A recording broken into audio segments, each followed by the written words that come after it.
Tim here, TNT RCNS 1. Here to show you a new phase that her and I are into with the radio control. Years and years ago I ran boats, had a ton of hauls. I've had catamarans, outriggers. We're talking like mid-80s. But it's never since then have I run boats, you know, but we caught the bug again.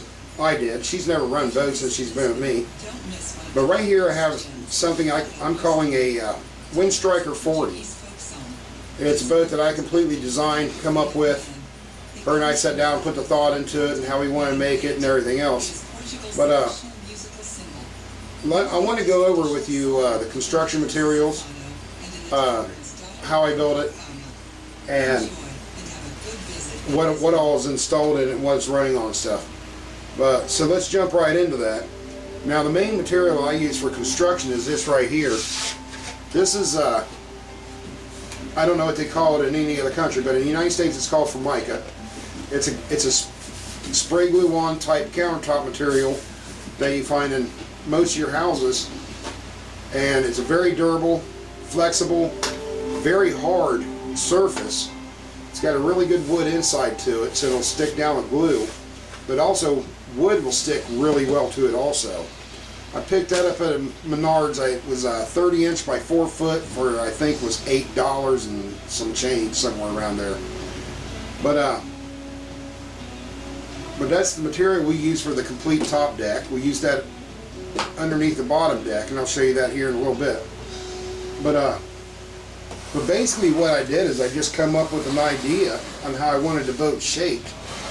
Remembering back to the airboats, did a little research online too, and you can see that the hull, I'll go ahead and give you the dimensions. It's 2 3/4 deep, 16 inches wide, 45 degrees on the side, and I think I just sloped this up at a ½ inch or something like that. The boat is 34 inches long and weighs in right now at around 4.5 to 5 pounds, give or take. I'm not really sure. I don't have a scale, so, but just by feel, I'd say it's right around there someplace. But like I said before, the construction for the hull is one piece Formica on top, Formica pieces on the bottom. I took a belt sander and scuffed those really, really good before I started constructing them because I wanted to make sure paint would stick to it real well. Jumping into the vertical, as you can see here, we have the motor pod and the rudder and the vertical. Now these are not painted. This is covered in white monocoat. The vertical is 3/8 balsa sheeting. Cut the meat all the way down to the bottom of the hull inside and supported in there. 1/8 plywood motor pod, 8-ounce fuel tank. The rudder is constructed of 1/8 balsa.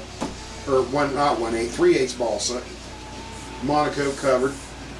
I'm running a pull rig on where it pulls on each side of the rudder for positive control. The throttle rod, it comes up through the bulkheads I have inside, curves up to the motor, and it works very well. Flows real free. The rear bulkhead is 1/8 plywood. I got a 1/8 plywood bulkhead here in the center and a 1/8 ply bulk at the hatch area. This is just a little makeshift cockpit that we come up with. I just come up with a shape. I like the jet look, so I kind of made that, and little balsa seat and kind of like a dashboard in there, but that's as far as that goes. A little metal tab in the front to help secure it to the front of the hull once it's mounted to the hatch.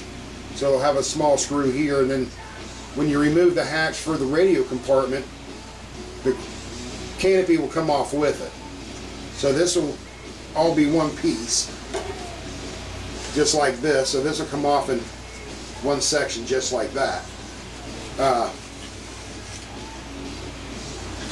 I do have a 3/8 square stick on the bottom keel area inside. The sides of the boat outside are constructed of 1/8 balsa. More detail that I've done to it. Now, you have noticed that there's struts here on the motor pod. They're not really necessary, but I had it extra laying around. I thought it looked neat because I wanted a racing style looking boat. But really I can't say much more about it, but a couple more hours of work. I got to get the canopy stretched over, which is just flat clear plastic is all I'm going to use. I've tried some soda bottles and stuff, and they're just not quite big enough to go over the area I want, and I'm just going to screw it down with some sealant in there, because that will give me that nice riveted look around the canopy.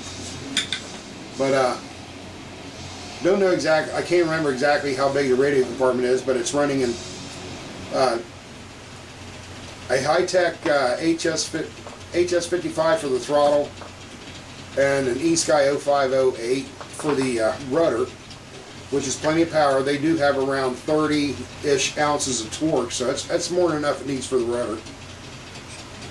But other than that, just the bottom construction is the only thing else that's different on it.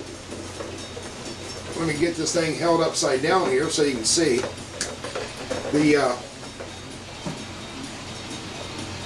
I do have these quarter square sticks here, as you can see, running in the bottom. Now these two sticks here are angled on purpose. I figured on the bottom of the boat that would help track it straight. But the Formica is still on the bottom fully. It's done in 4 pieces, 2 in the rear and 2 in the front.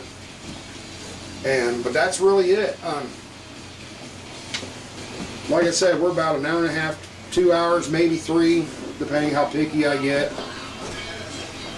away from putting this boat in the water. So, but that's just to let you know what I've been up to, what we've been interested in here lately in the last month and a half. But that's about it. Now the paint that I put on there, I just used regular Rust-Oleum. The top is done in Rust-Oleum metallic blue, the bottom is done in Rust-Oleum white. The black stripe that's on the boat here, as you can see, is not even painted on. That's a trick that I've learned when you're doing clear coat. If you have striping to do and you have a good fat magic marker, especially a brand new one, if I can have her grab those ones I like to use, you basically just lay your tape down in the stripe pattern you want, and you paint it with magic marker, and then you can apply a clear coat over top of that, and it just saves you having to mask off for but here's what I like to use. They're called king size permanent marker. I mean, just these old school markers, they have a nice tip to it, and that one's, you know, I just laid down the tape where I wanted it, painted it in, made it all nice and easy, and then put my clear coat over top of it, and it was done. But I know it's bad luck to not put your boat in the water without naming it. We are calling it the Windstryker 40, because I'm running a 40-46 size engine. But the name of the boat itself, we're calling it the Gator Hater. So airboats are usually associated with the Everglades and southern living, and, you know, Louisiana swamps and stuff like that, swamp boats. But the years of living in Florida that we've done, myself especially, I can't stand the Florida Gator, so it just fits. It's a Gator Hater. So kind of a play on words.